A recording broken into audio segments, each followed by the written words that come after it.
आइए दोस्तों, आज देखते हैं श्रीमद् भागवत गीता अध्याय 1 का कुछ श्लोक। श्लोक 9।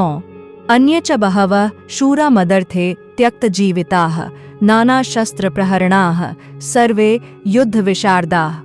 अनुवाद: ऐसे अन्य अनेक वीर भी हैं जो मेरे लिए अपना जीवन त्याग करने के लिए उद्यत हैं। वे विविध प्रकार के हथियारों से सुसज्जित हैं और युद्ध विद्या में निपुण हैं। तात्पर्य: जहां तक अन्यों का यथा जयद्रथ, कृतवर्मा तथा शल्य का संबंध है, वे सब दुर्योधन के लिए अपने प्राणों की आहुति देने के लिए तैयार रहते थे।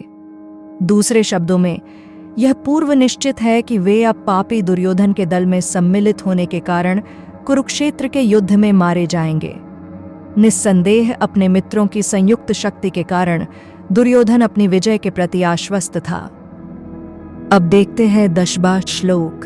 अपर्याप्तम तदस्माकं बलम भीष्माभिरक्षितम पर्याप्तम त्विदमेतेषां बलम भीमाभिरक्षितम। अनुवाद: हमारी शक्ति अपरिमेय है और हम सब पितामह द्वारा भलीभांति संरक्षित हैं, जबकि पांडवों की शक्ति भीम द्वारा भलीभांति संरक्षित होकर भी सीमित है। तात्पर्य: यहाँ पर दुर्योधन ने तुलनात्मक शक्ति का अनुमान प्रस्तुत किया है। वह सोचता है कि अत्यंत अनुभवी सेनानायक भीष्म पितामह के द्वारा विशेष रूप से संरक्षित होने के कारण उसकी सशस्त्र सेनाओं की शक्ति अपरिमेय है। दूसरी ओर पांडवों की सेनाएं सीमित हैं क्योंकि उनकी सुरक्षा एक कम अनुभवी नायक भीम द्वारा की जा रही है, जो भीष्म की तुलना में नगण्य है। दुर्योधन सदैव भीम से ईर्ष्या करता था क्योंकि वह जानता था कि यदि उसकी मृत्यु कभी हुई भी तो वह भीम के द्वारा ही होगी, किंतु साथ ही उसे दृढ़ विश्वास था कि भीष्म की उपस्थिति में उसकी विजय निश्चित है, क्योंकि भीष्म कहीं अधिक उत्कृष्ट सेनापति हैं। वह युद्ध में विजयी होगा, यह उसका दृढ़ निश्चय था। श्लोक 11। अयनेषु च सर्वेषु यथा भागवमस्थिताः भीष्ममेवाभिरक्षन्तु भवन्तः सर्व एव हि। अनुवाद: अतएव सैन्य व्यूह में अपने अपने मोर्चों पर खड़े रहकर आप सभी भीष्म पितामह को पूरी सहायता दें। तात्पर्य: भीष्म पितामह के शौर्य की प्रशंसा करने के बाद दुर्योधन ने सोचा कि कहीं अन्य योद्धा यह न समझ लें कि उन्हें कम महत्व दिया जा रहा है। अतः दुर्योधन ने अपने सहज कूटनीतिक ढंग से स्थिति संभालने के उद्देश्य से उपर्युक्त शब्द कहे।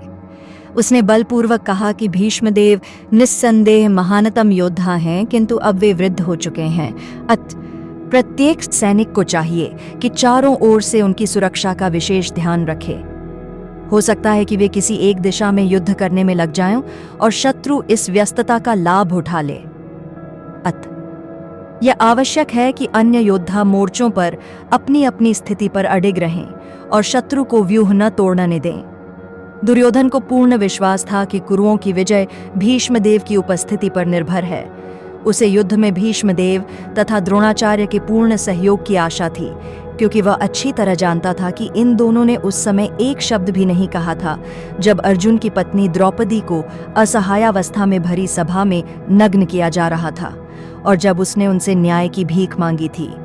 यह जानते हुए भी कि इन दोनों सेनापतियों के मन में पांडवों के लिए स्नेह था, दुर्योधन को आशा थी कि वे इस स्नेह को उसी तरह त्याग देंगे जिस तरह उन्होंने द्यूत क्रीड़ा के अवसर पर किया था।